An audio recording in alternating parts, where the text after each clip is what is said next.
Hi guys, ಇವತ್ತಿನ ಕಾಲದಲ್ಲಿ ನಮ್ಮ ಜನಗಳು ಬುದ್ಧಿ ಇದ್ದಿ ಮಾತಾಡ್ತಾರೋ ಬುದ್ಧಿ ಇಲ್ಲದೆ ಮಾತಾಡ್ತಾರೋ ನಿಜವಾಗ್ಲೂ ನನಗಂತೂ ಗೊತ್ತಾಗ್ತಾ ಇಲ್ಲ. ಒಬ್ಬ ಮೆಸೇಜ್ ಮಾಡೋನೆ, ಆಗಿನ ಕಾಲದಲ್ಲೆಲ್ಲ ನಮ್ಮ ತಾತ ವೇ ಪ್ರೋಟೀನ್ ತಗೊಂತಾ ಇರಲಿಲ್ಲ, ಜಿಮ್ಮಿಗೆ ಹೋಗ್ತಾ ಇರಲಿಲ್ಲ, ಆದರೂ ಹೆಲ್ತಿಯಾಗಿ ಫಿಟ್ ಆಗಿದ್ರು ಅಂತ ಅಂದ.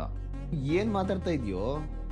ಸರಿ, ಆಗಿನ ಕಾಲದಲ್ಲಿ ನಿಮ್ಮ ತಾತ ಯೂಟ್ಯೂಬ್ ಯೂಸ್ ಮಾಡ್ತಾ ಇದ್ರಾ, ಇಲ್ಲ Amazon prime, Instagram, Facebook, WhatsApp ಏನಾದ್ರು ಯೂಸ್ ಮಾಡ್ತಾ ಇದ್ರಾ? ಮತ್ತೆ ನೀನು ಯಾಕೆ ಯೂಸ್ ಮಾಡ್ತಾ ಇದೆಯಾ?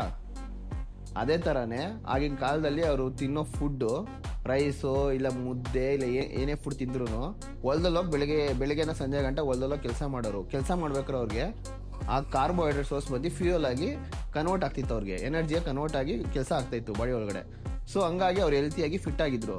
ನೀನು ತಿನ್ಬಿಟ್ಟು ಸರಿಯಾಗಿ ಒಂದು ಮೂಲೆಯಲ್ಲಿ ಕುತ್ಕೊಂಡ್ಬಿಟ್ಟು ಫೋನು, ಲ್ಯಾಪ್ಟಾಪು, ಟಿ ವಿ ಎಲ್ಲ ಒಂದೇ ಜಾಗದಲ್ಲಿ ಯೂಸ್ ಮಾಡ್ಕೊಂಡು ಕೂತಿರ್ತೀಯ, ಎಲ್ಲೂ ಓಡಾಡಲ್ಲ, ಎತ್ತಿ ಕೆಲಸ ಮಾಡಲ್ಲ.